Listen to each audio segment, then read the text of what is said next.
ನಮಸ್ತೆ, welcome back to Swara vlogs YouTube channel. ನಾನು ಇವತ್ತಿನ ವಿಡಿಯೋನ ಸಾಯಂಕಾಲದ ಮೇಲೆ ಸ್ಟಾರ್ಟ್ ಮಾಡ್ಕೊಂಡಿದ್ದೀನಿ. ಬಿಕಾಸ್ ನಾವು ಇವತ್ತು ನೆಲಮಂಗ್ಲಾಗೆ ಬಂದಿದ್ವಿ. ನಂದು ಚೆಕಪ್ ಇತ್ತು, ಮಂತ್ಲಿ ಚೆಕಪ್ ಅಂದ್ಬಿಟ್ಟು. ಸೊ ಫಸ್ಟ್ ಮಂತ್ ಅಷ್ಟೇ ನಾನು ಕ್ಲಿನಿಕಲ್ಲಿ ತೋರಿಸಿದ್ದು. ನೆಕ್ಸ್ಟ್ ಮಂತಿಂದ ನಾನು ಫಸ್ಟ್ ಎಲ್ಲಿ ತೋರಿಸ್ತಿದ್ದೆ ಅಲ್ಲೇ ತೋರಿಸ್ಕೊಳ್ಳೋಣ ಅಂತ ಅಂದ್ಕೊಂಡಿದ್ವಿ. ಆಲ್ರೆಡಿ JP ಹಾಸ್ಪಿಟ್ಲ್ ಹತ್ರ ಇದ್ದೀವಿ, ಇದೇ JP ಹಾಸ್ಪಿಟಲು. ಬಟ್ ನಾವು ಒಳಗಡೆ ಹೋಗಿ ಟೋಕನ್ ತೊಗೊಂಡು ಬಂದಿದ್ದೀವಿ. ಡಾಕ್ಟರ್ 7 or 7:30ಗೆ ಬರ್ತಾರೆ ಅಂತ ಹೇಳಿದ್ರು. ಸೊ ಹೊರಗಡೆ ವೆಯ್ಟ್ ಮಾಡ್ತಾ ಇದ್ದೆ. ನನಗೆ ಆ್ಯಕ್ಚುಲಿ ಇವತ್ತು ಯೂಟ್ಯೂಬ್ ವಿಡಿಯೋ ಮಾಡಬೇಕನ್ನೋ ಪ್ಲಾನಿಂಗೇ ಇರಲಿಲ್ಲ. ಹೇಗಿದ್ರು ಇಲ್ಲಿ ಬಂದಿದ್ದೀವಲ್ವ, ಇಲ್ಲಿ ಸ್ವಲ್ಪ ಲೇಟ್ ಆಗುತ್ತೆ. ಮತ್ತು ನೆಲಮಂಗ್ಲದಲ್ಲಿ ಸ್ವಲ್ಪ ಶಾಪಿಂಗ್ ಮಾಡೋದಿತ್ತು. ಸೊ ಅದನ್ನು ಕೂಡ ತೋರಿಸೋಣ ಅಂತ ಅಂದ್ಬಿಟ್ಟು ಯೂಟ್ಯೂಬ್ದು ಲೆಂತಿ ವಿಡಿಯೋನ ಮಾಡ್ಕೊತಾ ಇದ್ದೀನಿ. ಸೊ ಇಲ್ಲಿಂದ ವಿಡಿಯೋನ ಕಂಟಿನ್ಯೂ ಮಾಡ್ತೀನಿ. ನೋಡು ನೋಡು ನೋಡು, ನಿಮ್ಗೆಲ್ಲರೂ ಬಂದಾಗ ತರಲೆ ಮಾಡ್ತೀಯಲ್ಲ, ಯಾಕೆ? ಇಲ್ಲ ಇಲ್ಲ ಇಲ್ಲ ಇಲ್ಲ ಇಲ್ಲ ಇಲ್ಲ ಇಲ್ಲ ಇಲ್ಲ ನನ್ನ ಬಂಗಾರಿ ನೀನು ಅಳ್ಳು ಹೋಗ್ಲಿ ಬಾ. ನೀನು ಇವತ್ತು ಏನು ಕೇಳಿದ್ರು ನಿನಗೆಲ್ಲ ಕೊಡಿಸ್ತೀನಿ. ಹೊಟ್ಟೆ ಹಸಿದ ಮಗಳು ಇಲ್ಲ, ಸ್ಕೂಲಿಂದ ಬಂದಾಗ ಚರ್ಮುರಿ ಮಾಡಿಕೊಟ್ನಲ್ಲ. ಬರಪ್ಪ, ನಿನ್ನ ಫೇವ್ರೆಟ್ ಫ್ರಾಕ್ಸ್ ಎಲ್ಲ ಐತಲ್ಲಿ ನೋಡೋಣ. ಬಾ ಬರಪ್ಪ, ಬಂದಿಲ್ಲ ಅಂದ್ರೆ ಪಾಪ ಬೇಜಾರು ಮಾಡ್ಕೊಳತ್ತೆ. ಬಾ, ಅಕ್ಕ ಬಂದಿಲ್ಲ ಅಂತ ಅಳುತ್ತೆ ಅದು. ಬಾ ಮಗಳೇ, ಬಾಕಂದ ಬೇಗ. ಆಕ್ಚುಲಿ ಪೆಕ್ಕಮ್ಮ ಇವಾಗ ಹೇಳ್ತಾ ಇರೋದು ತುಂಬಾ ಚಿಕ್ಕ ರೀಸನ್ಗೆ ನಾವು ಎಳ್ನೀರು ಕುಡಿಯಕ್ಕೆ ಹೋಗಿದ್ವಿ. ಇದಕ್ಕೂ ಮುಂಚೆ ಕರೆದಾಗ ಅವಳು ಬರ್ಲಿಲ್ಲ. ಅವಳಿಗೆ ಬರೀ ಸ್ಟ್ರಾ ತಗೊಂಬಂದ್ರೆ ಸಾಕಾಗಿತ್ತು. ಹೇಗೂ ಎಳ್ನೀರ ಮನೆಗೆ ಪಾರ್ಸಲ್ ತಗೊಂತೀವಲ್ಲ ಅಂದ್ಬಿಟ್ಟು 2 ಸ್ಟ್ರಾನು ತಗೊಂಬಂದಿದ್ವಿ. ಬಟ್ ಅದನ್ನ ಅವಳಿಗೆ ಈಗಲೇ ಕೊಟ್ರೆ ಆಟ ಆಡಿ ಹಾಳು ಮಾಡ್ಬಿಡ್ತಾಳೆ ಅಂತ ಕೊಟ್ಟಿರ್ಲಿಲ್ಲ. ಅವಳಿಗಂತೂ ಅಷ್ಟೇ ವಿಷಯ ಸಾಕಾಯ್ತು.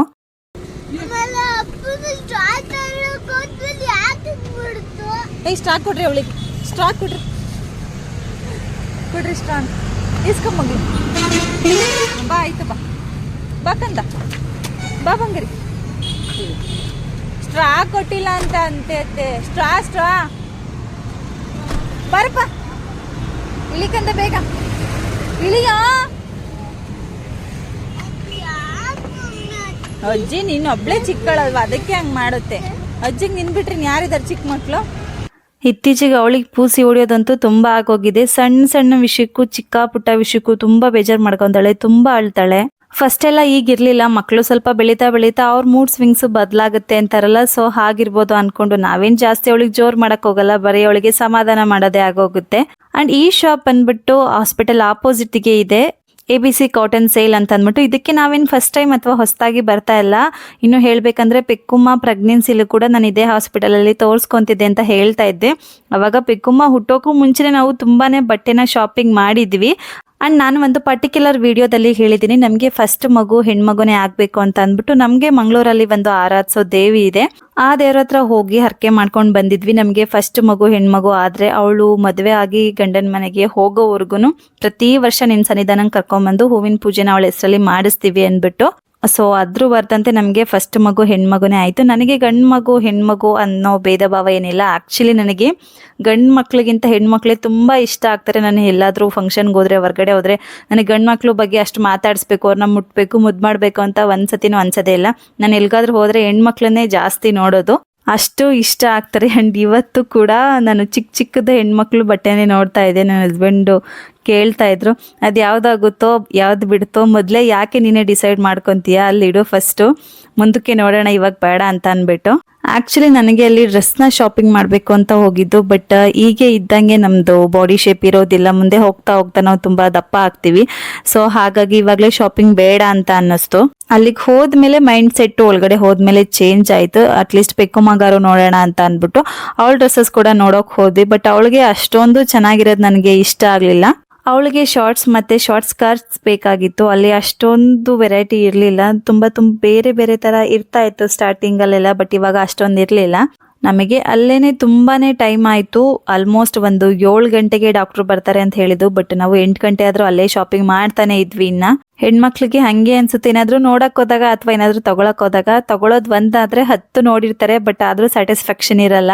ನನಗೆಲ್ಲಾದ್ರೂ ಹೊರಗಡೆ ಹೋದಾಗ ಚಿಕ್ಕ ಮಕ್ಳದ್ದು ಹೆಣ್ಮಕ್ಳದ್ದು ಪುಟ್ಟು ಬಟ್ಟೆ ನೋಡಿದಾಗ್ಲೇನೆ ತುಂಬಾ ಆಸೆ ಆಗುತ್ತೆ. ಪೆಕ್ಕುಮ್ಮ ಇನ್ನೂ ಇಷ್ಟೇ ಇರಬೇಕಿತ್ತು, ಅವಳಿಗೆ ಇದೆಲ್ಲ ಹಾಕಿ ನೋಡ್ಬೇಕಿತ್ತು ಅನ್ನೋ ಅಷ್ಟು ಖುಷಿ ಆಗ್ತಿತ್ತು ಅಲ್ಲಿ. ಅಂಡ್ ನಾನು ತಮ್ಲೈನಲ್ಲಿ ಕ್ಲಿನಿಕ್ ಬಗ್ಗೆ ಹಾಕಿದ್ದೆ, ಕ್ಲಿನಿಕ್ಗೆ ಹೋಗ್ಬೇಡಿ, ತೋರಿಸ್ಕೊಂಬೇಡಿ ಅಂತ ಅಂದ್ಬಿಟ್ಟು. ಅದು ಯಾಕೆ, ಅದ್ರ ರೀಸನ್ ಏನು ಅನ್ನೋದ್ರ ಬಗ್ಗೆನೂ ಹೇಳ್ತೀನಿ. ಅಂಡ್ ನಾನು ಸ್ಟಾರ್ಟಿಂಗ್ ಮಂತ್ಲಿ ಪೀರಿಯಡ್ ಸ್ಟಾಪ್ ಆದಾಗ ನಾನು ಪ್ರೆಗ್ನೆನ್ಸಿ ಕನ್ಫರ್ಮೇಷನ್ಗೆ ಕ್ಲಿನಿಕಲ್ಲೇ ಹೋಗಿ ಕನ್ಫರ್ಮ್ ಮಾಡ್ಕೊಂಡಿದ್ದು. ಬಿಕಾಸ್ ನನಗೆ ಇದಕ್ಕೂ ಮುಂಚೆ ಫಸ್ಟ್ ಒಂದು ಅಬಾರ್ಟ್ ಆಗಿರೋದ್ರಿಂದ ತುಂಬ ದೂರಕ್ಕೆ ಹೋಗಿ ತೋರ್ಸೋದು ಬೇಡ, ಫಸ್ಟ್ ಇಲ್ಲಿ ಒಂದ್ಸತಿ 1 ಮಂತ್ 2 ಮಂತ್ ನೀಟಾಗಿ ಕೇರ್ ಮಾಡಿಬಿಟ್ಟು ಅದಾದಮೇಲೆ ದೂರ ಹೋಗಿ ತೋರಿಸ್ಕೊಂಡ್ರೆ ಆಗುತ್ತೆ ಅಂತ. ಆ್ಯಂಡ್ ಅವರು ಕೂಡ ನಮಗೆ ತುಂಬ ಗೊತ್ತಿರೋ ಡಾಕ್ಟರೇ, ಲೇಡಿ ಡಾಕ್ಟರು. ಆ್ಯಂಡ್ ಅಲ್ಲಿ ಹೋಗಿ ಚೆಕಪ್ ಮಾಡಿಸಿದಾಗ ಅವರು ಕೂಡ ಹೇಳಿದ್ರು ತುಂಬ ಲಾಂಗ್ ಜರ್ನಿ ಮಾಡಬೇಡಿ ಆ್ಯಂಡ್ 2 ವೀಲರಲ್ಲಂತೂ ಹೋಗಲೇಬೇಡಿ ಅಂತ. ಇನ್ನೇನು ಬಿಡು ಒಳ್ಳೇದೇ ಆಯ್ತಲ್ಲ, 1-2 ಮಂತ್ಸ್ ಇಲ್ಲಿ ತೋರಿಸ್ಕೊಂಡು ಅದಾದಮೇಲೆ ನಾವು OB ಡಾಕ್ಟರ್ಸ್ ಹತ್ರ ಹೋಗೋಣ ಅಂತ ಅನ್ಕೊಂಡಿದ್ವಿ. ಅದು ಕೂಡ JP ಹಾಸ್ಪಿಟಲ್ಗೆ ಹೋಗಬೇಕು ಅಂತ ಪಕ್ಕಾ ಫಿಕ್ಸ್ ಆಗಿದ್ವಿ. ಆ್ಯಂಡ್ ಅದೇ ಕ್ಲಿನಿಕಲ್ಲಿ ಚೆಕಪ್ ಎಲ್ಲ ಮಾಡಿಸ್ಕೊಂಡು ಬ್ಲಡ್ ಟೆಸ್ಟ್ ಮತ್ತು ಯೂರಿನ್ ಟೆಸ್ಟ್ ಈ ಥರ ತುಂಬ ಟೆಸ್ಟಸ್ ಎಲ್ಲ ಮಾಡಿದ್ರು. ಅದನ್ನೆಲ್ಲ ಮಾಡಿಸ್ಕೊಂಡು 1 ಮಂತ್ ನಾನು ಅದೇ ಟ್ಯಾಬ್ಲೆಟ್ಸ್ನ ತೊಗೊಂಡೆ. ಹಿಂಗಾಗ್ಬಿಟ್ಟಿತ್ತು ಅಂದರೆ ಆ ಟ್ಯಾಬ್ಲೆಟ್ಸು, ಈಗ ಪ್ರೆಗ್ನೆನ್ಸಿ ಜರ್ನಿಲಿರೋರಿಗೆ ಗೊತ್ತಿರುತ್ತೆ, 3 ಟೈಮ್ಸು ಕೂಡ ಪರ್ ಡೇಗೆ ಟ್ಯಾಬ್ಲೆಟ್ಸ್ ಇರುತ್ತೆ. ತುಂಬ ಟ್ಯಾಬ್ಲೆಟ್ಸ್ನ ತಗೊಳ್ಳೋದ್ರಿಂದ ತುಂಬ ನಿದ್ದೆಯಲ್ಲಿರ್ತಾರೆ, ತುಂಬ ಒಂಥರ ಮೂಡ್ ಸ್ವಿಂಗಿ ಥರ ಇರುತ್ತೆ. ಒಂದು ದಿವಸ ತುಂಬ ಆ್ಯಕ್ಟಿವ್ ಆಗಿರ್ತಾರೆ, ಬೆಳಗ್ಗೆ ನೋಡಿದ್ರೆ ಫುಲ್ ಮೇಲಿದ್ದೊಳಕ್ಕೆ ಆಗಲ್ಲ, ಆ ರೀತಿ ಇರ್ತಾರೆ. ನನಗಂತೂ ಬೆಳಗ್ಗೆ ಮಧ್ಯಾಹ್ನ ರಾತ್ರಿ ಯಾವಾಗಲೂ ಫುಲ್ ನಿದ್ದೆ. ಮನೇಲಿ ಏನು ಕೆಲಸ ಮಾಡೋಕ್ಕೆ ಆಸಕ್ತಿನೇ ಇರಲಿಲ್ಲ, ಫುಲ್ಲು ನಿದ್ದೆನೇ ಇರ್ತಾ ಇತ್ತು. ಆ್ಯಂಡ್ ಆ ಟ್ಯಾಬ್ಲೆಟ್ ತೊಗೊಂಡು ಆದಮೇಲೆ ನನಗೆ ಹೊಟ್ಟೆ ತುಂಬ ನೋವು ಬರ್ತಿತ್ತು, ಸಖತ್ತು ಹೇಳ್ಕೊಳಕ್ಕೆ ಆಗದೆ ಇರೋಷ್ಟು ತುಂಬ ತಲೆ ಸುತ್ತು. ಟ್ಯಾಬ್ಲೆಟ್ ತೊಗೊಂಡು ಆದಮೇಲೆ ಮತ್ತೆ ಒಂದು ಕಡೆ ಟ್ಯಾಬ್ಲೆಟ್ ತೊಗೊಂಡು ಕೂತಿದ್ದೆ ಅಂದರೆ ಯಾರಾದರೂ ಬಂದು ನನಗೆ ಏನೋ ಅಂತಾರಲ್ಲ, ಕತ್ಕುಯ್ದೋದ್ರೂ ಗೊತ್ತಾಗಲ್ಲ. ಫಸ್ಟು ನಂಗೆ ಸುಸ್ತಾಗ್ತಿದ್ದೆ, ಆಮೇಲೆ ಕತ್ಕುಯ್ಯೋರ ನೋಡ್ಕೊಳ್ಳೋಣ ಅನ್ನೋವಷ್ಟು ಸುಸ್ತಾಗ್ತಾ ಇತ್ತು. ನಾನು ನನ್ನ ಲೈಫಲ್ಲೇ ಇಷ್ಟೊಂದು ಸುಸ್ತು, ಇಷ್ಟೊಂದು ಸಂಕಟ ಅನ್ನೋ ಥರ ಅನುಭವಿಸೇ ಇರಲಿಲ್ಲ, ಅಷ್ಟೊಂದು ಸುಸ್ತಾಗ್ತಾ ಇತ್ತು. ನನಗೆ ಅನ್ನಿಸ್ತಾ ಇತ್ತು ಟ್ಯಾಬ್ಲೆಟ್ ಏನಾದರೂ ತೊಂದರೆ ಇರ್ಬೋದೇನೋ, ಒಂದ್ಸತಿ ಚೆಕ್ ಮಾಡಿಸ್ಬೇಕು, ಬೇರೆ ಕಡೆ ತೋರಿಸ್ಬೇಕು ಅಂತ. ಸೊ ಫೈನಲಿ ಇನ್ನೊಂದು 3 to 4 ಟ್ಯಾಬ್ಲೆಟ್ಸ್ ಇತ್ತು ಅನ್ನೋವಾಗ ನಾವು ಈ ಹಾಸ್ಪಿಟಲ್ಗೆ ಚೆಕಪ್ಪಿಗೆ ಬಂದ್ವಿ. ಸೇಮ್ ಡಾಕ್ಟರ್ ಹೇಳಿದ ಕೇಳಿ ನನಗೆ ಶಾಕ್ ಆಗೋಯ್ತು. ನಾನು ಹೋಗಿದ ತಕ್ಷಣ ಕೇಳಲಿಲ್ಲ ಅವ್ರಿಗೆ, ಆ ಪ್ರಿಸ್ಕ್ರಿಪ್ಷನ್ ಲಾಸ್ಟ್ದು ತೋರಿಸ್ದೆ. ಬಟ್ ಅವಾಗ ಹೇಳಿದ್ರಲ್ಲ ಅವರು, ಈ ಟ್ಯಾಬ್ಲೆಟ್ ಹಾಕಮ್ಮ ತಗೊಂತಿದ್ದೀರಾ, ಇದನ್ನು ಯಾರು ಕೊಟ್ಟಿದ್ದು ಅಂತ ಕೇಳಿದ್ರು. ನಮ್ಮ ಮನೆ ಹತ್ರನೇ ಇರೋ ಕ್ಲಿನಿಕಲ್ಲಿ ತೊಗೊಂಡಿದ್ದು ಮೇಡಮ್, ಅಲ್ಲಿ ಚೆಕಪ್ ಮಾಡಿಸಿದ್ದು ಅಂತ ಹೇಳೋದಕ್ಕೆ.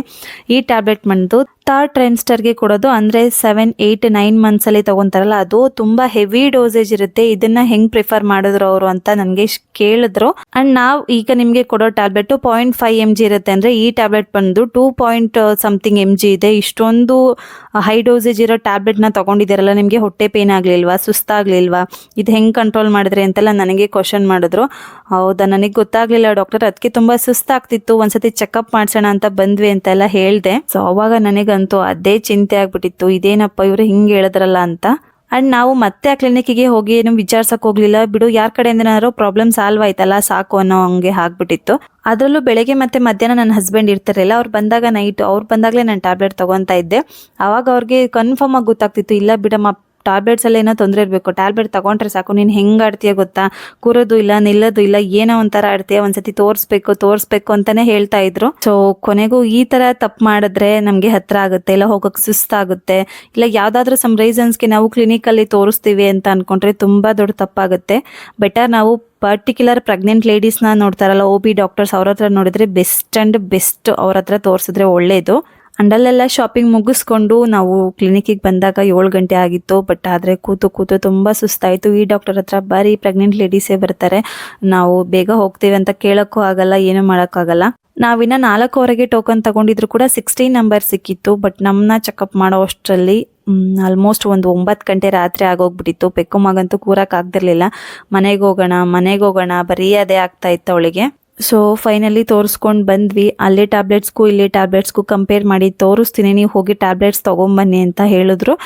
ತೋರಿಸಿದ್ವಿ ಅವರಿಗೆ, ಅವರು ಅಲ್ಲೇ ಕಂಪೇರ್ ಮಾಡಿ ತೋರಿಸಿದ್ರು ಎಷ್ಟು mg ಇರುತ್ತೆ ನಿಮಗೆ ಕೊಡೋವಂಥ ಡೋಸೇಜ್ ಟ್ಯಾಬ್ಲೆಟ್ಗಳು, ಒಂದ್ಸತಿ ಚೆಕಪ್ ಮಾಡಿ ಅಂತ. ಇನ್ನೂ ಮೇಯ್ನ್ ಥಿಂಗ್ ಏನು ಅಂತ ಅಂದರೆ, ನಿಮಗೆ 1.5 ತಿಂಗಳಿಗೇ TT ಇಂಜೆಕ್ಷನ್ ಕೊಡಬೇಕಿತ್ತು. ಆಲ್ಮೋಸ್ಟ್ ನಿಮಗೆ ಅದು ಕ್ರಾಸ್ ಆಗಿ ಹೋಗಿದೆ, ಇನ್ನೂ TT ಇಂಜೆಕ್ಷನ್ ತೊಗೊಂಡಿಲ್ಲ ಅಂತಿರಲ್ಲ, ಎಂತೆಂಥ ತಪ್ಪು ಮಾಡ್ತೀರಾ ನೀವೆಲ್ಲರೂ ಅಂತ ಹೇಳಿದ್ರು. ಸೊ ಅದಕ್ಕೂ ಕೂಡ ನಾವು ಯಾವುದಾದ್ರೂ ಒಂದು ಸೊಲ್ಯೂಷನ್ ಇದ್ದರೆ ಹೇಳಿ ಅಂತ ಕೇಳ್ಕೊಂಡು ಬಂದ್ವಿ. 20 days ಬಿಟ್ಟು ಬನ್ನಿ ಅಂತ ಹೇಳಿದ್ರು. ಸೊ ನೆಕ್ಸ್ಟು ಅಲ್ಲಿ ಏನಪ್ಪ ಹಿಂಗಾಯಿತು ಅಂತ ಅಂದ್ಕೊಂಡು ಹೊರಟುವಾಗ 9:30 ಆಗಿತ್ತಲ್ಲ ಟೈಮು. ಸೊ ತುಂಬ ಹೊಟ್ಟೆ ಹಶ್ವಾಗ್ತಿತ್ತು. ನಾನು ಹೇಳಿದ್ದು ನೆಲಮಂಗಲದಲ್ಲಿ ಒಂದು ಪಿಜ್ಜಾ ಹಟ್ ಇದೆ, ಅಲ್ಲಿಗೆ ಹೋಗೋಣ ಅಂದ್ಬಿಟ್ಟು. ತುಂಬ ಹೊಟ್ಟೆ ಹಶ್ವಾಗಿತ್ತು. ಇದೆಲ್ಲ ಕೇಳಿ ನನಗೆ ಒಂಥರ ತಲೆ ತಿರ್ಗ್ದಂಗೆ ಆಗೋಗ್ಬಿಟ್ಟಿತ್ತು. ಈ ಥರ ತಪ್ಪು ಮಾಡ್ಕೊಂಡ್ವಾ ಅಂತ ಮನೆಗೆ ಹೋಗಿ ಅಡುಗೆ ಮಾಡೋಕ್ಕಾಗಲ್ಲ, ಇಲ್ಲೇನಾದರೂ ತಿನ್ಕೊಂಡು ಹೋಗೋಣ ಅಂದಿದ್ದಕ್ಕೆ ಪಿಜ್ಜಾ ಎಲ್ಲ ಬೇಡ ಅಂತ. ಆಮೇಲೆ ಸಡನ್ಲಿ ಗೊತ್ತಾಯಿತು, ನಾನು ತುಂಬ ಕಡೆ ಫೇಸ್ಬುಕ್ಕಲ್ಲಿ ನಮಸ್ತೆ ನೆಲಮಂಗಲ ಅನ್ನೋ ಒಂದು ಪೇಜಿಂದ ಇದು ಒಂದು ಫೇಮಸ್ ದೋಸೆ ಹೋಟೆಲ್ ಇದೆ, ರೋಡ್ ಸೈಡ್ ಕಾರ್ನರಲ್ಲಿ ಹಾಕೊಂತಾರೆ ಆ ಗಾಡಿನ ಅಂತ ಕೇಳಿದ್ದೆ. ತುಂಬ ಒಳ್ಳೆ ಕಮೆಂಟ್ಸ್ ಇತ್ತು, ಫುಡ್ಡು ಟೇಸ್ಟಿ ಆಗಿರುತ್ತೆ ಆ್ಯಂಡ್ ಹೈಜೀನ್ ಆಗಿರುತ್ತೆ, ಚೆನ್ನಾಗಿ ಮಾಡ್ಕೊಡ್ತಾರೆ ಅಂತ ಎಲ್ಲ. ಒಂದ್ಸತಿ ಟ್ರೈ ಮಾಡಿ ನೋಡೋಣ, ಇಲ್ಲಿವರೆಗೂ ಬಂದಿದ್ದೀವಲ್ಲ ಅಂತ ಅಂದ್ಕೊಂಡು ಅಲ್ಲಿಗೆ ಹೊರಟ್ವಿ. ಆ ಹಾಸ್ಪಿಟಲಿಂದ ಅಲ್ಲೇ ತುಂಬ ನಿಯರ್ ಬೈ ಆಗುತ್ತೆ. ನಾವು ಕಾರ್ನ ಸೈಡಲ್ಲಿ ಪಾರ್ಕ್ ಮಾಡಿ, ಬಿಕಾಸ್ ಅವರು ರೋಡ್ ಆನ್ ದ ವೇ ರೋಡಲ್ಲಿ ಹಾಕೋದ್ರಿಂದ. ಸೊ ಅಲ್ಲಿ ಪಾರ್ಕಿಂಗಿಗೆಲ್ಲ ಜಾಗ ಇರಲ್ಲ, ಸೈಡಲ್ಲೇ ಪಾರ್ಕ್ ಮಾಡ್ಬಿಟ್ಟು ಹೊರಟ್ವಿ. ಅಷ್ಟರಲ್ಲಿ ನಮ್ಮ ಪೆಕ್ಕಮ್ಮಗಂತೂ ಸಿಟ್ಟು ನೆತ್ತಿಗೆ ಏರ್ಬಿಟ್ಟಿತ್ತು. ಬಿಕಾಸ್ ಅವಳಿಗೆ ಹೊಟ್ಟೆ ನೋಸ್ತಿತ್ತು, ಹಾಗೆ ಬೇಗ ಮನೆಗೆ ಹೋಗ್ಬೇಕಿತ್ತು. ಅವಳನ್ನ ಕಾರಿಂದ ಇಳಿಸಿ ಊಟಕ್ಕೆ ಕರ್ಕೊಂಡು ಹೋಗೋ ಅಷ್ಟರಲ್ಲಿ ಸಾಕಾಗೋಯ್ತು. ಅಲ್ಲಿ ಹೋಗಿ ನೋಡಿದ್ರೆ ಬೇಗ ತಿನ್ಕೊಂಡು ಮನೆಗೆ ಹೊರಡೋಣ ಅಂತ ಹೊರಟ್ವಿ. ಬಟ್ ಅಲ್ಲಿ ನೋಡಿದ್ರೆ ಲೈನಿಗೆ ಒಂದು 2-3 ಗಾಡಿಗಳಿದ್ವು. ಬಟ್ ನಾನು ವಿಡಿಯೋದಲ್ಲಿ ನೋಡಿದ ಗಾಡಿ ಹತ್ರನೇ ಹೋಗಿ ತಿನ್ಬೇಕು ಅಂತ ಹೋದ್ರೆ ಅಲ್ಲಂತೂ ಸಖತ್ತು ಜನ. ನಮಗೆ ಇಲ್ಲಿ ತುಂಬಾ ದೂರದಿಂದನೇ ನೋಡಿ ಒಂಥರ ಶಾಕ್ ಆದಂಗಾಯ್ತು. ಏನಪ್ಪ ಇಷ್ಟೊಂದು ಜನ ಇದ್ದಾರೆ, ಇನ್ನ ಎಷ್ಟೊತ್ತು ವೆಯ್ಟ್ ಮಾಡ್ಬೇಕಾಗುತ್ತೋ ಅಂತ. ಅಲ್ಲಿ ನೈಟ್ ಟೈಮ್ ಓನ್ಲಿ ವೆಜ್ ಸಿಗೋದ್ರಿಂದ ತುಂಬಾ ಕ್ರೌಡ್ ಇತ್ತು. ಸಖತ್ತು 2 ವೀಲರ್ ಅಲ್ಲಿ ನಿಂತ್ಕೊಳಕ್ಕೂ ಜಾಗ ಇಲ್ಲದೆ ಇರೋಷ್ಟು 2 ವೀಲರ್ ಮತ್ತೆ ಜನಗಳು. ಅಕ್ಕಪಕ್ಕ ಅಂಗಡಿಗಳಿದ್ರು ಕೂಡ ಆ ಅಂಗಡಿಗಳಲ್ಲಿ ಅಷ್ಟೊಂದು ಜನ ಇಲ್ಲ. ಬಟ್ ಇದೇ ಅಂಗಡಿಯಲ್ಲಿ ದೋಸೆ ಕಾರ್ನರಲ್ಲೇ ತುಂಬಾ ಜನ. ಅಂಡ್ ಕೆಲವೊಂದು ಕಮೆಂಟ್ಸ್ ಅಲ್ಲಿ ನೋಡಿದೆ, ತುಂಬಾ ದುರಂಕಾರ. ಅವ್ರಿಗೆ ಎಷ್ಟು ಏನು ಅಂತ ಕೇಳಿದ್ರೆ ಸಾಕು ಮೈ ಮೇಲೆ ಹೊಡಿಯೋರ್ ತರ ಬರ್ತಾರೆ, ನಾವು ಕೊಟ್ಟಿದ್ದ ಟೈಮಿಗೆ ತಿನ್ಕೊಂಡು ಹೋಗ್ಬೇಕು ನೀವು ಅಂತ ಎಲ್ಲ ಜೋರ್ ಮಾಡ್ತಾರೆ ಅಂತ. ನಾನು ಇರ್ಬೋದೇನೋ ಅಂತ ಅನ್ಕೊಂಡೆ. ಬಟ್ ನಾವ್ ಅಲ್ಲಿ ಹೋಗಿ ನಿಂತ್ಕೊಂಡ ತಕ್ಷಣ ಸರ್ ಏನ್ ಬೇಕು ಅಂತ ಕೇಳಿದ್ರು, ಎಷ್ಟು ಬೇಕು ಅಂತ ಕೇಳಿದ್ರು. ತಕ್ಷಣ ನೆಕ್ಸ್ಟ್ ನಮ್ಗೇನೆ ಹಾಕೊಟ್ರು. ನಾವು 3 ಮಸಾಲೆ ದೋಸೆ ಆರ್ಡರ್ ಹೇಳಿದ್ವಿ. ಪಾಪ ಅವ್ರಿಗೆ ತುಂಬಾ ಶ್ರಮ ಆಗುತ್ತೆ ಅನಿಸ್ತು. ಕಮೆಂಟ್ಗಳು ಏನು ತುಂಬಾ ಸುಮ್ಮನೆ ಕುತ್ಕೊಂಡು ಕಮೆಂಟ್ ಮಾಡ್ತಾರಷ್ಟೇ, ಅವ್ರ ಕಷ್ಟ ಅವ್ರಿಗೆ ಗೊತ್ತು. ನಾವು ಹೋಗಿ ಒಂದು 20 ಮಿನಿಟ್ಸ್ ಆಯ್ತು, ಸ್ವಲ್ಪ ಹೊತ್ತು ಪುರ್ಸೋತಿಲ್ಲ ಅವ್ರಿಗೆ, ಹಾಕ್ತಾನೆ ಇರಬೇಕು ದೋಸೆನ. ಅಲ್ಲಿಗೆ ಹೋಗಿದ್ರಿಂದ ಅದೊಂದು ರಾಂಗ್ ಅಂತ ಗೊತ್ತಾಯ್ತು. ಕಮೆಂಟ್ ಮಾಡೋರೇನು ಸುಮ್ಮನೆ ಕಮೆಂಟ್ ಮಾಡ್ತಾರೆ, ಅಲ್ಲಿಗೆ ಹೋಗಿ ನೋಡಿದ್ರೆ ಅವರ ವ್ಯಕ್ತಿತ್ವ ಏನು ಅಂತ ಗೊತ್ತಾಗುತ್ತೆ ಅಂತ. ಸೊ ತುಂಬಾ ಚೆನ್ನಾಗೇ ಇತ್ತು ಟೇಸ್ಟ್ ವೈಸ್ ಅಂತೂ. ಏನಂದ್ರೆ ಒಬ್ರಿಗೆ ಅಷ್ಟು ದೊಡ್ಡ ದೋಸೆನ ತಿನ್ನಕ್ಕಾಗಲ್ಲ, ತುಂಬಾ ಅಂದ್ರೆ ತುಂಬಾ ದೊಡ್ಡದಾಯ್ತು ಅದು. ಸೇಮ್ ನಾವು ಹೊರಗಡೆ ಹೋಟೆಲ್ಗೆ ಹೋದಾಗ ಎಷ್ಟು ತರ ಟೇಸ್ಟ್ ಬರುತ್ತೆ ಗೊತ್ತಾ, ಈ ನಾನು ಉಡುಪಿ ಉಪಹಾರ ವೈವಿಧ್ಯ ಹೋಟೆಲ್ ಅಲ್ಲಿ ದೋಸೆ ತಿಂದಾಗ ಸೇಮ್ ಟೇಸ್ಟ್ ಇತ್ತು, ಅದು ಕೂಡ ಹಾಗೆ ಇತ್ತು. ರೋಡ್ ಸೈಡಲ್ಲೆಲ್ಲ ಫುಡ್ ಚೆನ್ನಾಗಿರಲ್ಲ, ಹೋಟೆಲ್ಗೆ ಹೋಗ್ಬೇಕು, ಅಲ್ಲಿ ಟೇಸ್ಟ್ ಅಷ್ಟು ಇನ್ನೆಲ್ಲೂ ಸಿಗಲ್ಲ ಅಂತ ಅನ್ಕೋತೀವಿ. ಬಟ್ ರೋಡ್ ಸೈಡಲ್ಲೂ ಕೂಡ ತುಂಬಾ ಚೆನ್ನಾಗಿರುತ್ತೆ. ಅದಕ್ಕೆ ಇದೇ ಒಂದು ಬೆಸ್ಟ್ ಎಕ್ಸಾಂಪಲ್. ಎಷ್ಟೊತ್ತಿಗೆ ಕೊಡ್ತಾರೆ ಅಂತ ಅನಿಸ್ತಿತ್ತು, ಬಟ್ ಸ್ವಲ್ಪ ಲೇಟ್ ಮಾಡಿದ್ರು. ಬಿಕಾಸ್ ಅದು ಬೇಯ್ಬೇಕಲ್ವ, ತುಂಬಾ ದೊಡ್ಡದಾಗಿ ಹಾಕಿದ್ರಲ್ಲ ಅದಕ್ಕೆ. ನಮ್ಗೆ ಏನಪ್ಪಾ ಅಂತ ಅಂದ್ರೆ ಹೊಟ್ಟೆ ಹಶ್ವಾಗಿತ್ತು, ಒಂದು ವೆಯ್ಟ್ ಮಾಡಿ ಮಾಡಿ ತುಂಬಾ ಸುಸ್ತಾಗಿದ್ವಲ್ಲ, ಹಂಗಾಗಿ ಬೇಗ ಕೊಟ್ರೆ ಸಾಕು ಅನ್ನಿಸ್ತಿತ್ತು. ಅದು ಫೈನಲಿ ಕೊಟ್ಟಾಗ ಎಷ್ಟು ದೊಡ್ಡದಾಗಿತ್ತು ಅಂದ್ರೆ, ಇಷ್ಟು ಉದ್ದಕ್ಕೆ ರೋಲ್ ಮಾಡಿದ್ರು ದೋಸೆನ. ನನಗಂತೂ ಇದು ನಮ್ಗೇನ ಅನ್ನಿಸ್ತು ಸಡನ್ ಆಗಿ ಅವ್ರು ಕೊಟ್ಟ ತಕ್ಷಣ. ಫೈನಲಿ ನಾವು 3 ದೋಸೆ ತಗೊಂಡಿದ್ದು. ಆಕ್ಚುಲಿ 3 ದೋಸೆಲಿ ಒಬ್ರು ಕೂಡ ಒಂದು ಫುಲ್ ದೋಸೆನ ಕಂಪ್ಲೀಟ್ ಮಾಡ್ಲಿಲ್ಲ. ತಿನ್ನಕ್ಕಾಗಲ್ಲ ಅಷ್ಟೊಂದು. ಬಿಕಾಸ್ ನಾವು ಎಷ್ಟು ಮಧ್ಯಾಹ್ನ ಬೆಳಗ್ಗೆಯಿಂದ ಹೊಟ್ಟೆ ಹಶ್ಕೊಂಡಿದ್ರು, ಇಲ್ಲ 1 ಟೈಮ್ ಹೊಟ್ಟೆ ಹಶ್ವಾಗಿದ್ದು ಉಪವಾಸ ಇದ್ಕೊಂಡು ಇನ್ನೊಂದು ಟೈಮಿಗೆ ತಿಂತೀವಿ ಅಂತಂದ್ರೆ ಅಷ್ಟು ದೊಡ್ಡ ತಿನ್ನಕ್ಕಾಗಲ್ಲ. ತುಂಬಾ ಲಾರ್ಜ್ ಸೈಜ್ ಇತ್ತು ಅದು.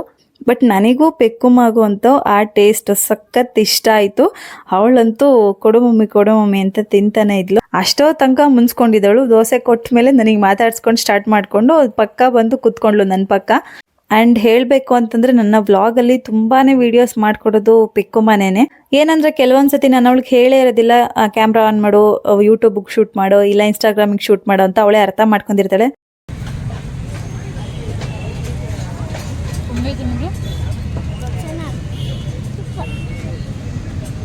ನಾವು ಬೇರೆ ಏನೋ ತಗೊಂಡ್ಲಿಲ್ಲ, ದೋಸೆ 3 ಮಸಾಲೆ ದೋಸೆ ಮತ್ತೆ ಅದಕ್ಕೆ 2 ಬಾಳೆಕಾಯಿ ಬಜ್ಜಿ ಹಾಕೊಟ್ಟಿರ್ತಾರೆ. ಅದು ಅಮೌಂಟ್ ಬಂದ್ಬಿಟ್ಟು 198 ರುಪೀಸ್ ಆಯ್ತು. ನನಗೆ ಅದು ಹೊರಗಡೆ ಹೋಟೆಲ್ಗೆ ಅನ್ವಯಿಸ್ಕೊಂಡ್ರೆ ಅಷ್ಟೊಂದೇನು ಕಾಸ್ಟ್ಲಿ ಅಂತ ಅನ್ನಿಸ್ಲಿಲ್ಲ. ಸೊ ಟೇಸ್ಟ್ ವೈಸ್ ಚೆನ್ನಾಗಿತ್ತಲ್ಲ, ಸೊ ನಮ್ಗೆ ತಿಂದಿದ್ದು ಸ್ಯಾಟಿಸ್ಫ್ಯಾಕ್ಷನ್ ಆಯ್ತು. ಸೊ ಅಲ್ಲಿಂದ ಸೀದಾ ನಮ್ಮ ಏರಿಯಾಗೆ ಬಂದ್ವಿ. ಇನ್ನೇನು ಎಲ್ಲಾ ಅಂಗಡಿಗಳು ಬಾಕ್ಲಾಕೋ ಟೈಮ್ ಆಗಿತ್ತು, ಒಂದು 10-10:30 ಆಗಿತ್ತಲ್ಲ. ಸೊ ಬೇಗ ಹಣ್ಣನ್ನೆಲ್ಲ ತಗೊಂಡ್ವಿ, ಬಾಕ್ಲ ಹಾಕ್ತಾರೆ ಅಂತ ಅನ್ಬಿಟ್ಟು. ಅಂಡ್ ಅಲ್ಲಿಂದ ಹೊರಟ್ವಿ. ಅವಳಿಗೆ ಅಂತೂ ಇವತ್ತು ಏನ್ ಸಿಟ್ಟು ಏನೋ ಗೊತ್ತಿಲ್ಲ, ಇವತ್ತು ಸರಿಯಾಗಿ ರೆಸ್ಪಾನ್ಸೇ ಮಾಡಿಲ್ಲ. ಪೆಕ್ಕು ಅಂತೂ ಬರೀ ಹಠ, ಬರೀ ಕೋಪ, ಅಳೋದು ಅದೇ ಮಾಡ್ತಿದ್ಲು.